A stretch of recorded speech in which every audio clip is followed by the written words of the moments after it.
कक्षा 10 प्रश्नावली 5.3 का क्वेश्चन नंबर 19 आज की क्लास में हम करेंगे। और आज से पहले हमने जितने भी क्वेश्चन किया वो आपको प्ले लिस्ट में वीडियो में मिल जाएगी, सभी एक साथ वहां से जाके आप देख सकते हो। अगर आप इस चैनल पर नए हो तो चैनल को कर लीजिए सब्सक्राइब, अगर वीडियो पसंद है तो वीडियो कर देना लाइक। क्वेश्चन नंबर 19 करते हैं स्टार्ट। देखिए दोस्तों ध्यान से समझिए, क्वेश्चन नंबर 19 में आपको पढ़ के समझाने की पूरी कोशिश करूंगा, ध्यान से समझिए।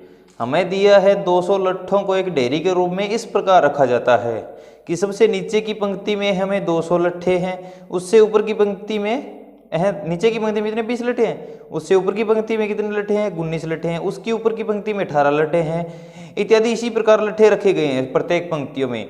तो आप याद कीजिए कि सबसे ऊपर की पंक्ति है उसमें कितने लट्ठे रखे गए होंगे।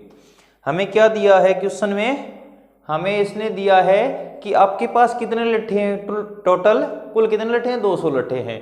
कुल 200 लट्ठे हैं तो सर्वप्रथम तो हम ये लिख लेंगे कि एस एन कुल कितने हैं 200 लट्ठे हैं, तो एस एन की वैल्यू आ गई 200।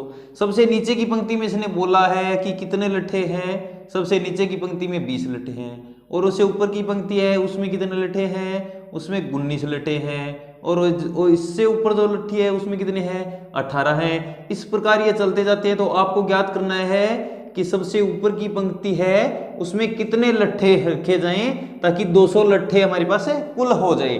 तो ए का मान सर्वप्रथम A1 नीचे देखिए कितना है 20, फिर A2 दूसरी पंक्ति में कितने हैं 19, और फिर तीसरी पंक्ति में A3 कितना है तीसरी में 18। तो इस प्रकार हमारे पास एक एपी बन गई। इसमें हमें ए का मान तो मिल गया, कितना है ए का मान तो सर्वप्रथम 20, और डी का मान हम यहां से निकालेंगे कितना है, डी बराबर क्या होता है A2 माइनस A1। इससे हम डी बराबर क्या निकाल लेंगे कि 20 माइनस में 19 माइनस में 20, 19 माइनस में 20, तो कितना आ जाएगा डी का मान आ जाएगा माइनस का 1। कितना आ गया डी का मान माइनस का 1 आ गया। और हमारे पास क्या वैल्यू है डी की जगह। अब हम संख्या निकालें कितनी संख्या है इसमें, कुल कितनी पंक्तियां हैं, और सबसे ऊपर की पंक्ति में कितने लट्ठे वो भी ज्ञात हमें कर लेंगे। तो हम फॉर्मूला जानते हैं एस एन बराबर क्या होता है एन बटा में 2 ब्रैकेट के अंदर होता है 2a प्लस में n माइनस 1 इंटू में डी। ये फॉर्मूला हम जानते हैं। तो एस एन की वैल्यू कितनी है 200 है, तो हम यहाँ पर 200 लिख देंगे। बराबर में n की वैल्यू हमें नहीं पता है कि कितनी पंक्तियां हैं, चलो मान लीजिए इंटू 2 इंटू a की वैल्यू कितनी है 20 है, प्लस में n माइनस 1 तो n माइनस 1 इंटू डी की वैल्यू माइनस 1 है, तो माइनस 1 रख देंगे यहाँ से।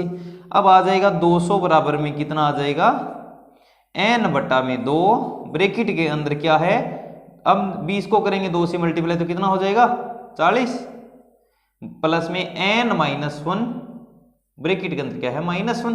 अब ये 2 इस साइड क्या है भाग का, इसको इस साइड भेज देंगे, किसका हो जाएगा गुणा का हो जाएगा।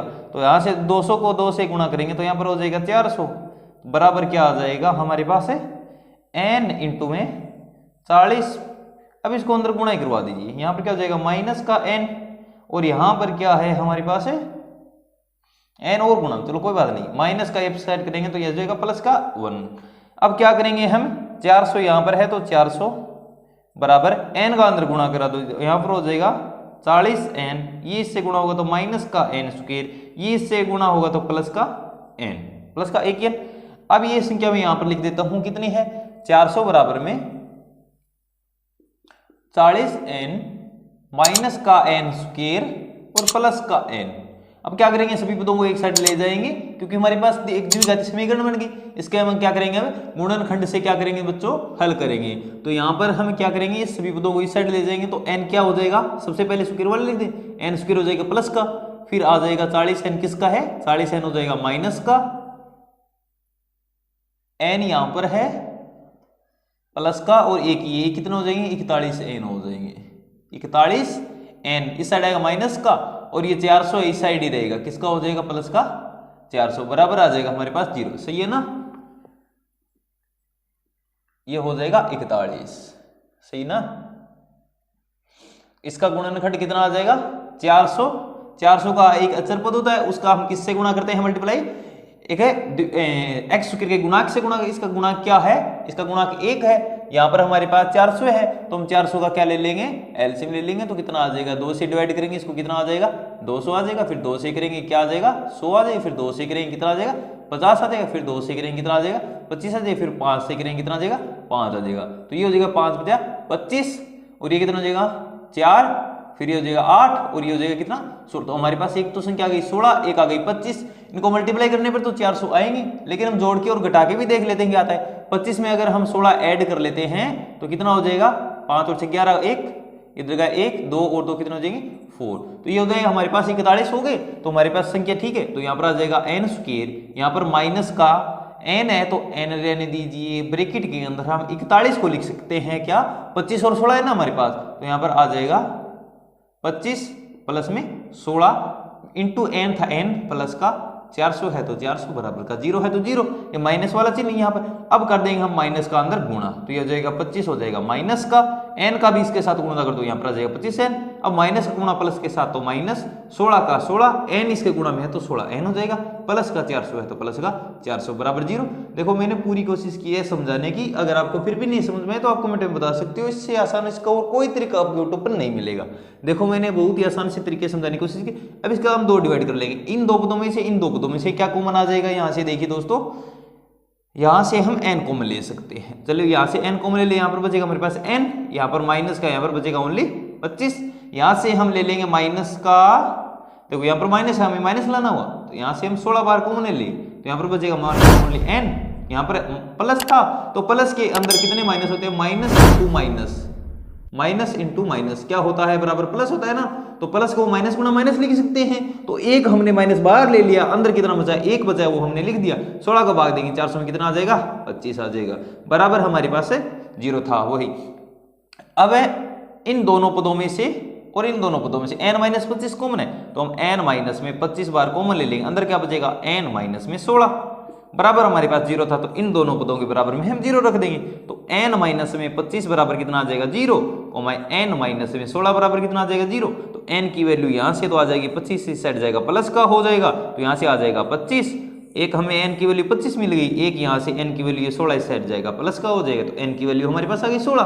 तो हम क्या हम लिख सकते हैं कि कहता है इन डेरी में से लट्ठों की संख्या कितनी होगी, पंक्तियों की संख्या ऐसे 1 2 3 4 ऐसे चलती जाएगी, एक तो होगी 16 या फिर होगी 25। तो हम ज्ञात कर लेंगे कि ऊपर की पंक्ति में कितने लट्ठे होंगे, जो हमारा मान सही आएगा ना नियमानुसार, तो हम वही n का मान लेंगे। एक बार हमें पता नहीं है तो हम ज्ञात करेंगे किसका मान की ऊपर की पंक्ति में कितने पद हैं। तो हम फॉर्मूला जानते हैं an बराबर क्या होता है, a प्लस में n माइनस 1 इंटू डी। तो यहाँ पर an बराबर क्या आ जाएगा, हम मान लेंगे 25 सर्वप्रथम। तो 25 बराबर में a का मान कितना है, a का मान है हमारे पास 20, तो यहाँ पर 20 प्लस में n का मान कितना है 25 माइनस 1 कितना हो जाएगा 24, गुणा में d का मान कितना था माइनस का 1, तो यहाँ पर आ जाएगा। देखिए यहाँ पर आ जाएगा a 25 बराबर में कितना आ जाएगा, यहाँ से 20 और 20 एक बार 20 24 का करेंगे इससे मल्टीपल तो माइनस का हो जाएगा 24। तो a 25 बराबर में कितना आ जाएगा, अगर 25 पंक्तियां हो तो उसमें कितना हो जाएगा 20 में से अगर हम 24 घटाएंगे तो ये तो माइनस का 4 आता है भाई। ऊपर की पंक्ति में माइनस 4 लट्ठे थोड़ी ना होंगे, हम कल्पना कर सकते हैं क्या, हम सोच सकते हैं कि ऊपर की पंक्ति में मान लो 1 लट्ठा आ गया, उससे ऊपर कितना होगा फिर तो 0 होगा, फिर उससे ऊपर कितना होगा -1 होगा, उससे ऊपर -2 -3 -4। कल्पना कर सकते हैं क्या कि हमें कोई वस्तु रख दी कि मान लो यहाँ पर एक मार्कर है, हम रख देंगे इससे ऊपर कितने मार्कर हैं हमें पता ही नहीं, मान लेंगे इसके ऊपर 0 मार्कर है, फिर इससे ऊपर कितना है -1 है। कल्पना करने से क्या फायदा है, फिर हमारे पास लट्ठे ही नहीं हो तो ये मान नहीं हो सकता, n का मान 25 नहीं हो सकता।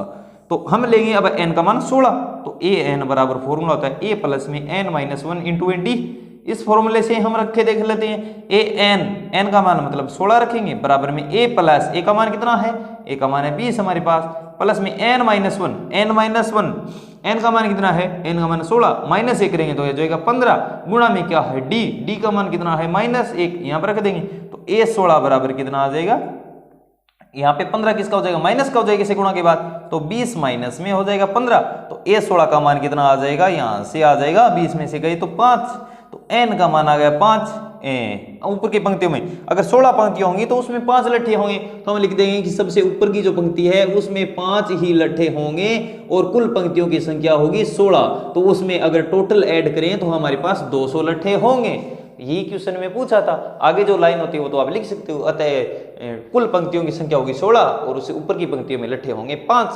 क्वेश्चन बहुत ही सिंपल वे में आपको समझाने की मैंने पूरी कोशिश की। अगर आपको समझ में आई, वीडियो अच्छी लगे तो वीडियो कर देना लाइक, चैनल पे नए हो तो चैनल को कर लीजिए सब्सक्राइब, क्योंकि अपना ही चैनल है, इस पे हम रेगुलर वीडियो डालते रहेंगे। आपको सिलेबस में करवाता रहूंगा, आप पढ़ते रहिए, नोट्स बनाते रहिए, अच्छे मार्क्स लाते रहिए और अपने दोस्तों के पास ज्यादा से ज्यादा शेयर कर देना। अगर आप 11th में हो जाओ, 10th के पेपर एग्जाम देके, तो अपने पीछे जो आपके दोस्त हैं 9th क्लास में उनको भी शेयर कर देना इस चैनल को, ताकि वो भी इस पे क्लासें देख सके। अब नेक्स्ट प्रश्नावली कौन सी करवानी है दोस्तों, कमेंट बॉक्स में जरूर बताइए। अब करते हैं इसका नेक्स्ट क्वेश्चन नंबर 20। तब तक के लिए हमारे चैनल पे बने रहिए दोस्तों, और सब्सक्राइब नहीं किया तो सब्सक्राइब कर लीजिए। मिलते हैं नेक्स्ट क्वेश्चन में। थैंक यू, जय हिंद।